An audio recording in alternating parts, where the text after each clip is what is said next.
Hey everyone, and today we'll be talking about a very important subject to the scaling community, that being consistency. Oftentimes, consistency and outliers are only really talked about in regards to comics, but it is an idea that applies to all interpretations of a work.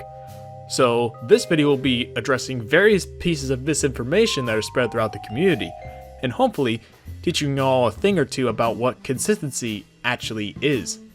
Now without further ado, let's get into it. So what is consistency? Well, when we use the term in the context of fictional analysis, we are referring to the internal consistency of a story.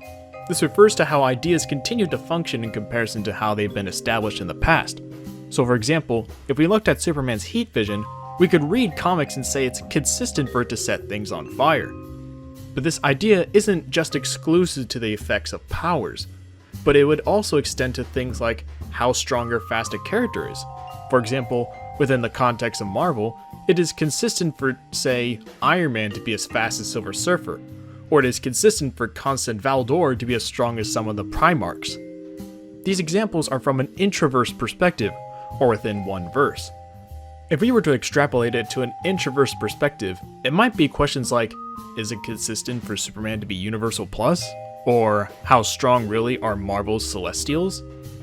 There is also an external consistency, which is how consistent is the work with real life.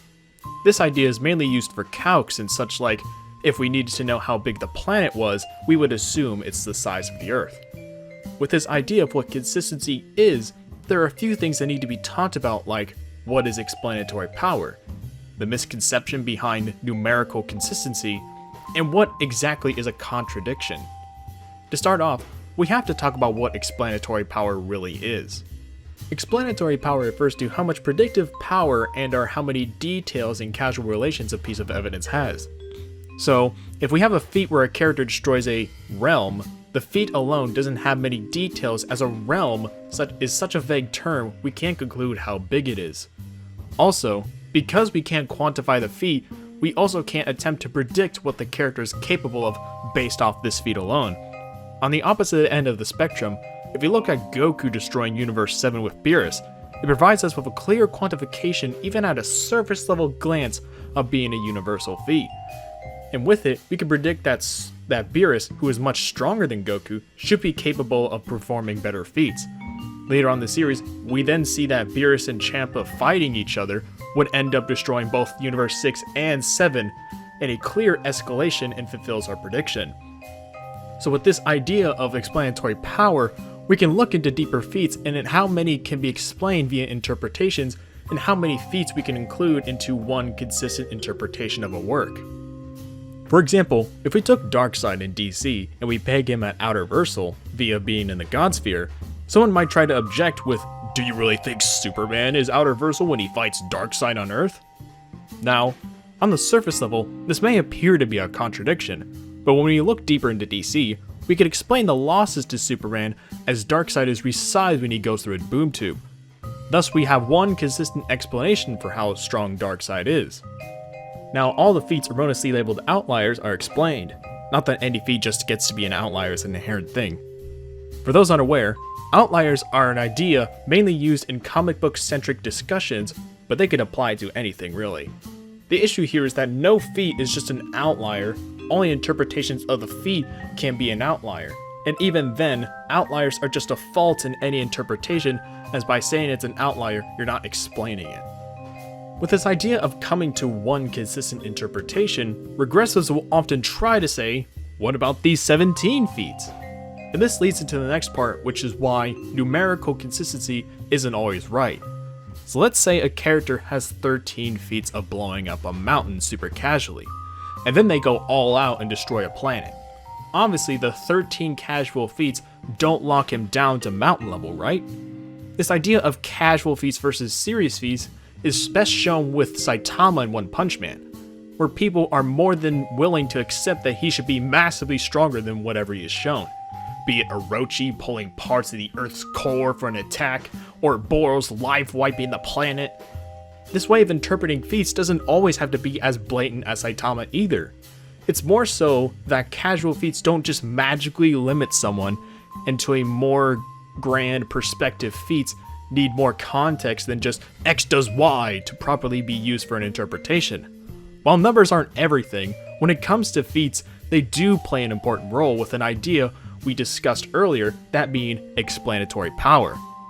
So, when forming an interpretation, you do have to explain feats.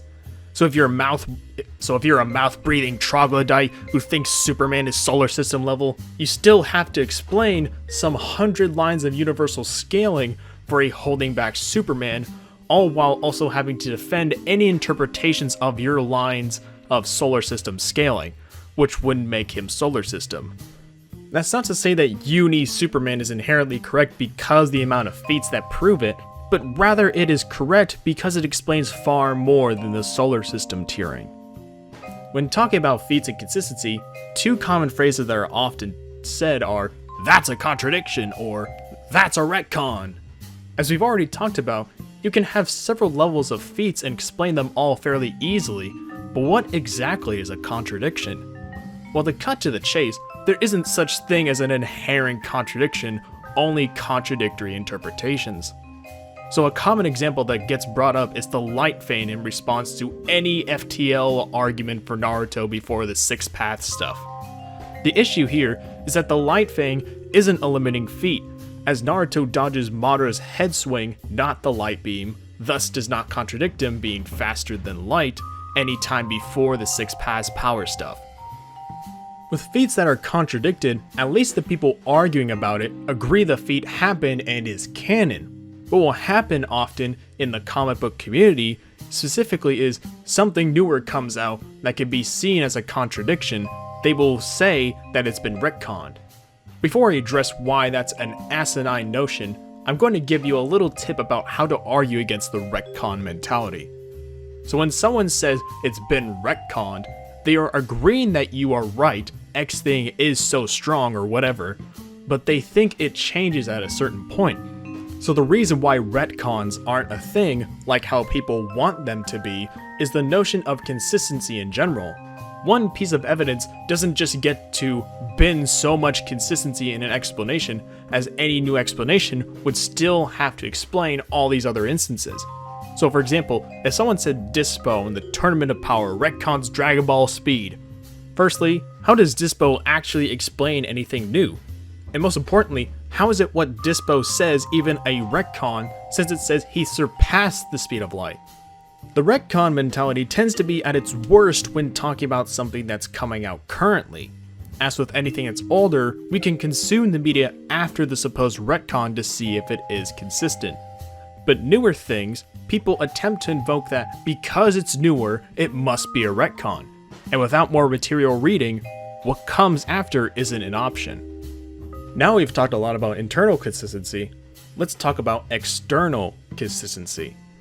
As I mentioned before, this is the idea that a fictional work shares traits with our real world, such as their planet is the Earth until shown otherwise. The operative phrase being until shown otherwise, as fiction isn't limited by our reality, thus characters can be faster than light without destroying the planet or whatever. This idea of fiction is like real life gets abused to a degree by some people. These people will point to an idea mentioned like Jungian archetypes, Platonic forms, or probably the worst offender, general cosmology, and then say, because these things are there, they must be so strong. The problem with this is ultimately, when we say fiction is like real life, it's an assumption. So in order for whatever keyword the regressives pick this week to be that impressive, you would have to show it is the most consistent explanation for the verse in question for these ideas to have the trait of being so and so strong.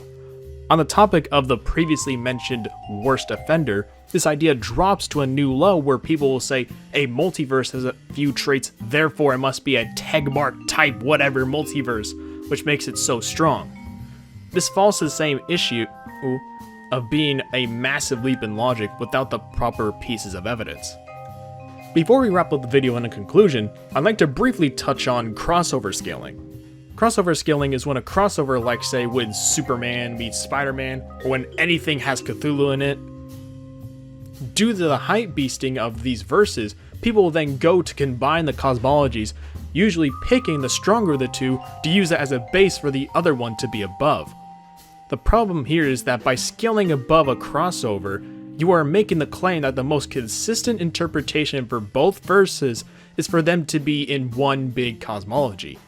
The issue here is that with these crossovers, there aren't any shared realms or anything that has an existing effect or show the realms stack up.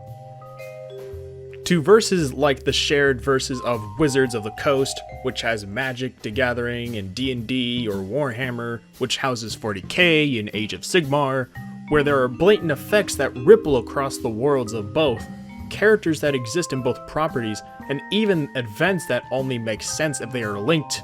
So the most consistent explanation is that they are linked. This idea of linked cosmologies will sometimes get viewed in reverse by the secondaries.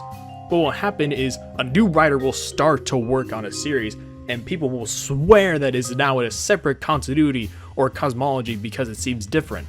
The issue here, like usual, is that it is rarely ever the most consistent explanation that the cosmology just got reset when this new writer picked up the pen. In conclusion, consistency is a very important and often misrepresented topic in fictional analysis. Despite what some may say, it is not in fact a numbers game, but rather more of an umbrella trying to cover as many instances as possible with an explanation. In the future, expect an in-depth video on what is an appeal to reality. But until then, thank you all for watching, and class is dismissed.